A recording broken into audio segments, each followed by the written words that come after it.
Mister, I haven't tanned but never seen a tanning salon. DJ Chachi in the building. What's up, guys? I think the first thing we need to do is we need to shout out Madison. Madison. I always shout out to Madison for everything that you do. I love you. You've always supported everything that we've done, I think, collectively. 100%. So I want to say thank you to you. Let's start from the beginning, all right? 14 years old. Take me before that. 1996. Take me to growing up in an Italian household. Okay. Tell me how those family values later on in life propelled you to build a family in 4 a.m. How did your culture growing up help you really bring together what you brought together these days? I told you it's not going to be easy, man. I'm not going to just hit you with this. I wasn't expecting this. We can't play out here. I did grow up in an Italian household. Yes, sir. I mean, I had such a great family and such a huge family base. I mean, like, we do Sunday dinner. Still now, to this day, I've flown in from Thailand, I've flown in from Paris one time, and my mom did not care. She was like, I'll see you at Sunday. That's amazing. But that speaks volumes to how you run your company now, correct? It's important. Yeah, we run it like a family. I mean, like, we always joke around and say that Madison and I, like, mom and dad, the company, like, she's up early, like, getting it. And then I'm comfortable. I mean, so I'm from, like, straight middle class. My dad owned a repair shop his whole life, so like most Italian families, I started working at 8 years old. Yup, put in that work. And so every summer I worked with my dad fixing cars, holidays, whatever. Like if I wasn't in school, I was in the shop. Okay. So the shop is in Jamaica, Queens. I mean, it's not there anymore. Like 164th Street. That's like literally where I grew up. Right. From the bottom. Now when you were helping these other DJs now bring in records and then helping them out with whatever you were helping with at that age, you think that being on the sidelines, because all you did was you bought in the crates and you had to wait 2 hours to break it down, right? No, we're not done with the family. No. I want to get to that. Hold on. I'm pretty sure. No, we gonna get. Mom was like, you're not doing this for a living. You're not gonna be DJ. No, I want to. You're gonna be a lawyer. No. You're gonna be you're gonna discover the cure for cancer. That didn't happen yet. That conversation, that specific conversation, because literally like those words like came right and we've all been through that. 100%. Everybody at this table. I want to chime in on that after you answer that real quick though. And if you do anything unorthodox, your parents go, nah. Really? Yeah. As for me, for myself, I don't want to get too emotional. You know, I don't have the parents to ask right now.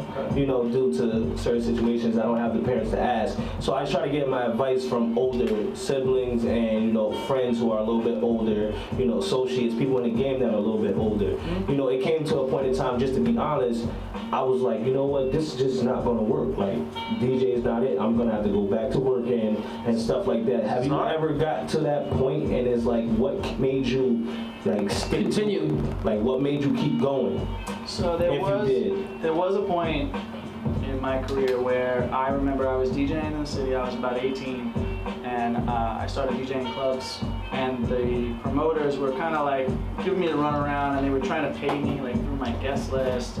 Yeah. And I was like, so I got to spend all my money on records, practice all week long, and then only get paid on like the people on based on how many people you bring to see me. And I was like, this ain't it. I was because I hated promoting. I'm not a promoter. Like, I'm a DJ. This is what I do. Like, I speak with my hands. Like, yes, speak with the music in the hand. I kind of gave up DJing clubs for a little while, and I went back to Long Island, and I just did like mobile parties and sweet 16s and weddings because I would kill it every weekend. I was 18, going to college, working at a record store, DJing weddings on the weekend, but I would. Which sounds completely cliche, like you're working at a record store, going to college, and DJing at the same time. That sounds like a Zac Efron movie. It's crazy because that's how I started. Yeah, but you see, and you told me when I was talking to you, like, yo, I used to rap, right? And I'm like, yo, that might be cliche, but I think what people don't understand is we go through steps in life that we can't control, meaning if you at some point don't believe in what you're doing, a lot of people be like, yo, you did something, and like, oh wow, you should never have done that. I believed in what I did at the time. If I didn't believe in what I'm doing right now, I wouldn't be able to do it. Whether what you did was right or wrong, or whether you made the right decisions or not, makes no difference, because you put everything you had into something and tried to make something out of it. Nobody knows the mountain you have to climb to. Exactly. You know what I mean? Exactly. Like Chachi didn't just wake up. Right. Okay. I'll figure it out. So Chachi, so you're a successful DJ, right? And you have your hands in certain investments, correct? Rumble, we want to talk about the Rumble. So we have 4 a.m. which is obviously plays a big role in the night. I'm learning. I'm a young DJ, so I'm learning. And what else do we have? I mean, so what else? A, what else are you invested in?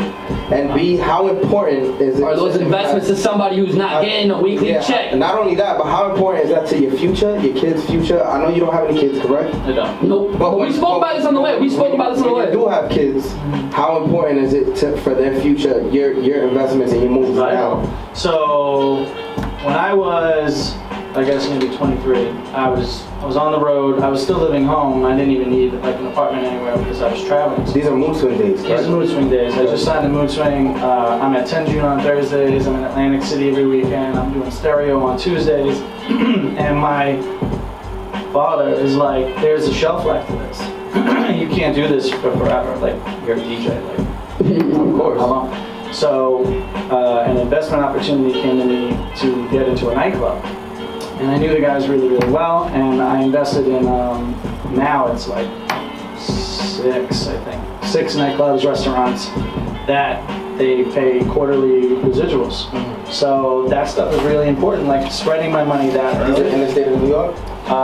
They're all over the country. Oh, okay. So I had that in my mind that I was. But this was your first investment. This is way back. This is way back. This is first investment. You struck gold. Yeah, I've only had one not really fail, but not really like hit it out. Right. Knock on wood. I mean, like you're getting in bed with guys. Like, it's wood. You're hoping that like they do all the right things. And, I mean, it's a gamble. It really is. I mean, investing is basically. Were they your friends when you? You gotta just trust. You got to know that the people you're working with are gonna do right with your money. You know what I'm saying?